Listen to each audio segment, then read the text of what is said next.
जरा सोचिए, 50 सालों में पहली बार अमेरिका में एक नई तेल रिफाइनरी बनाने की बात हो और उस कहानी का हीरो हो भारत का सबसे बड़ा कॉरपोरेट घराना। आज हम इसी 300 अरब डॉलर के विशालकाय सौदे की परतें खोलने जा रहे हैं। तो ये पूरी कहानी शुरू कहाँ से हुई? इसकी शुरुआत होती है अमेरिका के पूर्व राष्ट्रपति डोनाल्ड ट्रंप के एक जबरदस्त ऐलान से, जिसमें उन्होंने अमेरिकी ऊर्जा के दबदबे को वापस लाने का दावा किया। उन्होंने अपने social media platform truth social पर यह पोस्ट किया। इस घोषणा का सीधा सा मतलब यह है कि अमेरिका के टेक्सास में पूरे 50 साल बाद एक बिल्कुल नई ऑयल रिफाइनरी बनाने का प्लान है।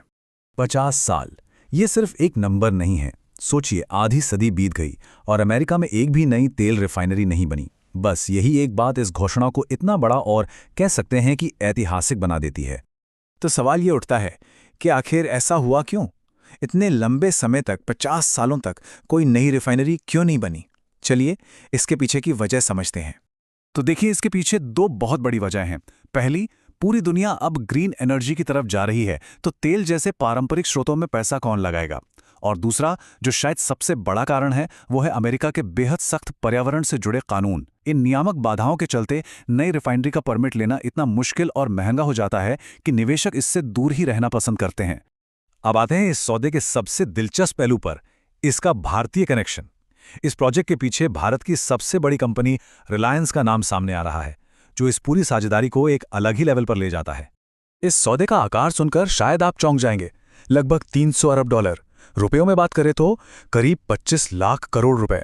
ये इतनी बड़ी रकम है कि हमारे देश का आधा सालाना बजट बन जाए। तो साफ है, ये सिर्फ एक निवेश नहीं, बल्कि एक बहुत बड़ा आर्थिक और रणनीतिक दांव है।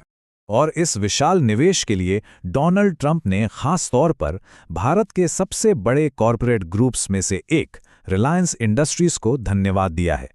इससे ये साफ हो जाता है कि रिलायंस को इस प्रोजेक्ट में एक प्रमुख भागीदार के तौर पर देखा जा रहा है।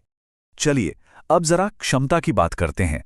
जो अमेरिकी रिफाइनरी बनाने का प्रस्ताव है, उसकी क्षमता करीब 1.5 लाख बैरल प्रतिदिन होगी।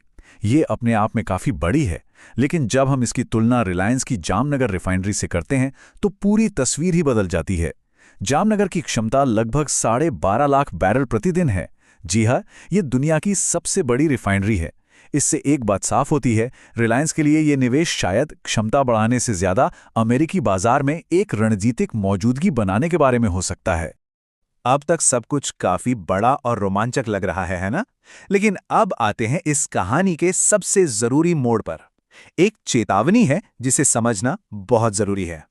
और वो मोड़ ये है कि इतनी बड़ी घोषणा के बावजूद रिलायंस इंडस्ट्रीज की तरफ से इस सौदे पर कोई भी आधिकारिक पुष्टि नहीं आई है। जी हां, अभी तक ये सिर्फ एक तरफा बयान ही है।